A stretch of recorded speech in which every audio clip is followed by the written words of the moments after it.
Pozdrav dragi pratioci i ljubitelji istorije srpskog srednjeg veka. Večeras čitamo odlomak iz knjige Srpski viteški kod, autora arheologa Marka Aleksića. Odlomak nosi naziv Zmaj Ognjeni Vuk.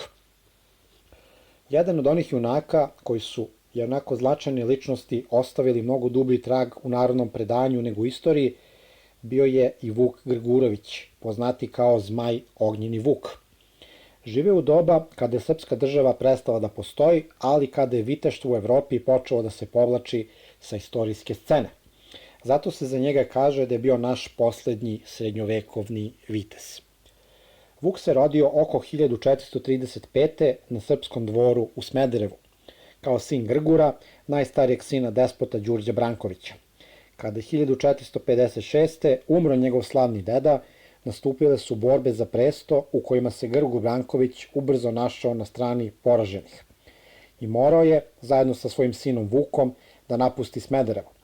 Nedugo zatim, 1459. grad je pao u turske ruke, čime je srpska srednjovekovna država prestala da postoji.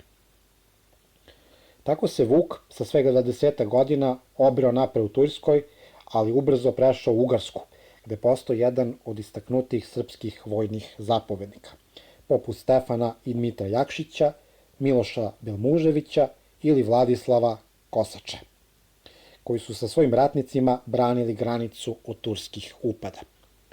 Od ovog vremena počinje neprestano službovanje Srba u vojskama velikih sila na bojištima širom Evrope. Tako su se i Vukovi odredi našli na pohodima ugarskog kralja Matije Korvina u Češkoj, Šleziji i Lužničkoj marki krajem 1468. godine. A nešto kasnije istakli su se u ratovanjima u Austriji. Ipak, najviše uspeha Vuk ima u borbama protiv Turaka. Koliko je vremena provodio u sedlu, kao i njegov slavni deda u mladosti, išao sa jednog na drugo ratište, pokazuju događaj iz 1476. godine. Februara iste godine Vuk je sa svojim snagama zauzeo čvrsto utvrđeni Šabac. Zatim je produžio osvajanja ka Srebrnici i Zvorniku u Bosni, da bi avgusta iste godine učestvovao u velikoj pobedi nad Turcima u Banatu. Zahvaljujući ovim uspesima, novembra 1476.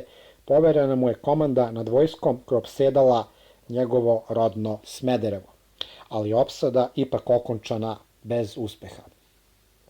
Kao najistaknutiji član porodice Brankovića nosio je titulu srpskog despota.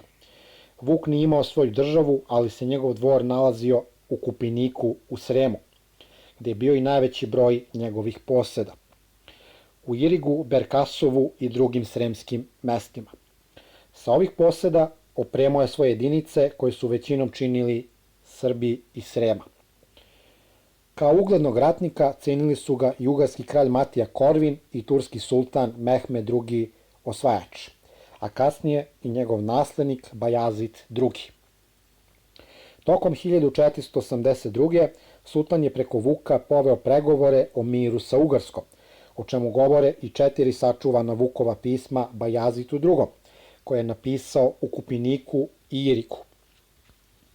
Sultan mu je poklonio jednog skupocenog opremljenog konja, a pismo otkrivaju i da je Vuk imao na umu ideju o obnovi srpske despotovine, koju je pokušao da ostvari tokom ovih pregovora, ali bez uspeha.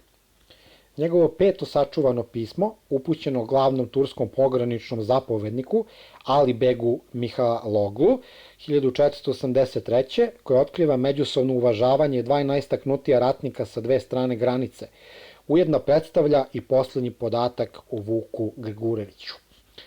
U Vukovo vreme srpski narod je živeo uz granicu između Turske i Ugarske, koju to doba predstavljala najveće evropsko ratište. Boreći se na obe strane, Vuk istovremeno vodio računa i o svom narodu, čiji je bio makar formalni vladar. Jako je ceo svoj život proveo na bojištu i svakako je bio jedan od najistaknutijih ratnika svog vremena. Zmaj Ognjeni Vuk je za svoj narod bio značajni kao simbol epskog junaka, kome su u predanju dodeljena mitska svojstva zmajevitog junaka.